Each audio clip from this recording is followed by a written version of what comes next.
last night from Raleigh, so they're coming in today. You've been around the league a long time. Is that a big advantage for you guys tonight? How can you maybe use that? I mean, I didn't know that. Okay. It's not something we would even talk about or care about, professionals, and oftentimes, people, or whether it's something that's known or something that's private, everyone, kind of deals with their things, and expect them to come out really hard in a Canadian matchup.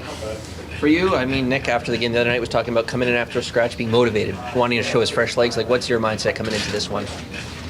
Just keep going. I mean, I like where I'm at. I think, obviously as a team, we'd like to be playing better. Obviously there was a lot of wins in there, but we weren't too thrilled about the process every night when it came to those wins. But, that doesn't mean that you can sit here and nitpick. So just keep building my game. I have a good opportunity tonight, and hopefully I can, prove my game. Coming off that 16-game stretch or whatever it was, how did you feel, body-wise, everything? Good, really good. Yeah, I felt really, really good. It's it's been a lot of back-to-backs. That's kind of the only thing I'll say about that. And so those have seemed to accumulate a little bit, and I don't think we have one here for a little bit. So it's nice to get a little break from that, and definitely, that's kind of one thing I realize is you got to really take care of. I know people always say it, but even more so, take care of your body, especially on those back-to-backs, or it takes maybe one wrong thing to feel a little bit more than usual. What form does that take?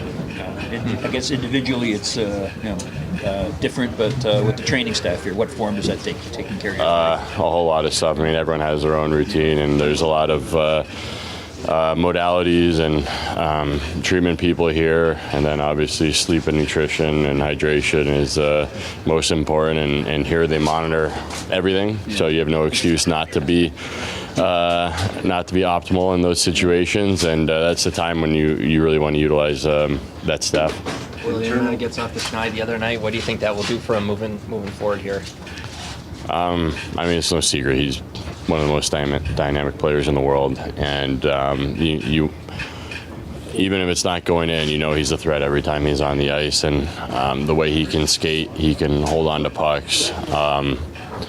It really wears teams down in a different way, because if you're always chasing him and you're playing in your own end chasing him, that gets tiring. So I think focusing on the process helped him get out of that, and his process was there, and got to keep building off that. Internally, what's your sense of the priority of winning the division, or maybe winning the conference and setting yourselves up? Like, are you looking at the standings at all? I think it's a little bit too early for that. I think, especially in the East, there's a lot of teams jammed up there.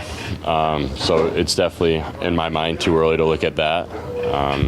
Maybe a little bit more by the break or so, but trying to pick up points every night is the most important thing, and kind of seeing where it lays out after that. And, teams get hot and cold at the right and wrong times, and I know we just went on a little bit of a heater there in terms of the standings, but we do think that we have a lot in our game to get better at, and that's where the focus is first and foremost.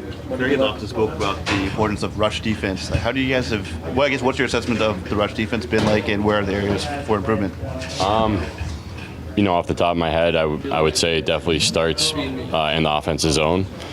And not to say that you want to be thinking defensively in the offensive zone, but, smarter plays with the puck and not allowing, the other team's top players to kind of roll through their coverage and come out of their zone with speed. And if they are going to do that, you got to get on your horse and make sure that you're at least pressuring them on the way back, backtracking to make it difficult on them and make it easier on RD to stand up. So the game is so different now, in a sense where you need every single person on the ice to play offense and defense, and it starts in the offensive zone, as weird and as dumb as that sounds. Better decisions with the puck, and then forwards being able to help out our D and allowing them to, like I said, have better gaps. Kris Versteeg and Francois Beauchemin to Los Angeles Kings, possible deal with Toronto Maple Leafs. In an interesting twist in the NHL trade market, new rumors are emerging about Kris Versteeg and Francois Beauchemin potentially being traded to the Los Angeles Kings. Sources indicate that the Kings, who have been one of the most active teams in recent weeks, are evaluating the possibility of bolstering their defense with Beauchemin, while Versteeg, who brings strong offensive capabilities, could be a key piece in a larger trade. This move becomes even more intriguing considering the Kings' surplus of offensive pieces available for trade, exactly what the Toronto Maple Leafs are looking for to strengthen their roster. It's speculated that with Versteeg included in the deal, the Leafs could be targeting a possible addition like Wayne Simmonds, along with a mid-range draft pick. This move makes sense given Simmonds' struggles this season, as he has yet to find his top form on the ice.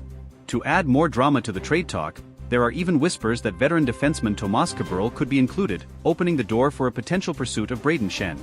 If completed, this move could have a significant impact on reshaping the Leafs lines and adding more depth to the team. Stay tuned for updates to see if these trades come to fruition and how they might shape the future of Toronto and Los Angeles this season. In an interesting twist in the NHL trade market, new rumors are emerging about Kris Versteeg and Francois Beauchemin potentially being traded to the Los Angeles Kings. Sources indicate that the Kings, who have been one of the most active teams in recent weeks, are evaluating the possibility of bolstering their defense with Beauchemin, while Versteeg, who brings strong offensive capabilities, could be a key piece in a larger trade. This move becomes even more intriguing considering the Kings' surplus of offensive pieces available for trade, exactly what the Toronto Maple Leafs are looking for to strengthen their roster. It's speculated that with Versteeg included in the deal, the Leafs could be targeting a possible addition like Wayne Simmonds, along with a mid-range draft pick. This move makes sense given Simmonds' struggles this season, as he has yet to find his top form on the ice. To add more drama to the trade talk, there are even whispers that veteran defenseman Tomas Kaberle could be included, opening the door for a potential pursuit of Brayden Schenn. If completed, this move could have a significant impact on reshaping the Leafs lines and adding more depth to the team. The Kings' situation is complex, as they are in the midst of a transitional period. Their aging roster, which includes a core group that led them to several successful playoff campaigns in the past, has seen some struggles in recent seasons. While there's a clear need for defensive help, Los Angeles may also want to improve their offensive consistency in order to make a deep playoff push. The combination of Beauchemin's defensive reliability and Versteeg's offensive upside could help the Kings balance their lineup. From the Leafs' perspective, this potential deal is about retooling for the future. The team is in a position to compete, but they also need to solidify certain areas on the ice. Adding a player like Wayne Simmonds could provide the grit and scoring touch that the team has been missing. Furthermore, acquiring a mid-range draft pick could help with future team-building efforts, as Toronto looks to remain competitive while still developing young talent. The inclusion of Kaberle in the trade package could be a strategic move for both teams. The veteran defenseman, who has been with the Leafs for a long time, has seen his role diminished in recent seasons. However, his experience and offensive abilities could be a valuable asset for Los Angeles, who could use a steady presence on the blue line to help their younger players develop. The talk surrounding Brayden Schenn's potential involvement in the deal adds an intriguing layer to the negotiations. Schenn, a versatile forward, has shown flashes of brilliance but has been inconsistent at times. If the Leafs are able to land him, it could be a great opportunity for both the player and the team to find success together. Schenn's physicality, two-way game, and leadership could be exactly what the Leafs need to bolster their forward group. While the trade market can be volatile and unpredictable, these rumors suggest that both the Kings and Leafs are preparing for significant changes.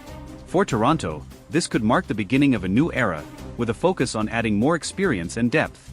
For Los Angeles, the trade could be a chance to retool and address some of the weaknesses in their lineup, while still competing for a playoff spot this season.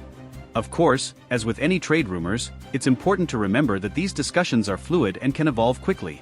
There are many moving parts in these types of negotiations, and both teams will likely have to weigh their options carefully before making any final decisions. It's also possible that other teams could enter the fray, further complicating the situation. In the coming days, fans of both teams will be watching closely to see if any concrete moves are made. The NHL trade deadline is fast approaching, and teams are scrambling to position themselves for a successful postseason. Whether this rumored deal materializes or not, the possibility of a major trade between the Leafs and Kings will certainly keep fans on edge as the season continues to unfold.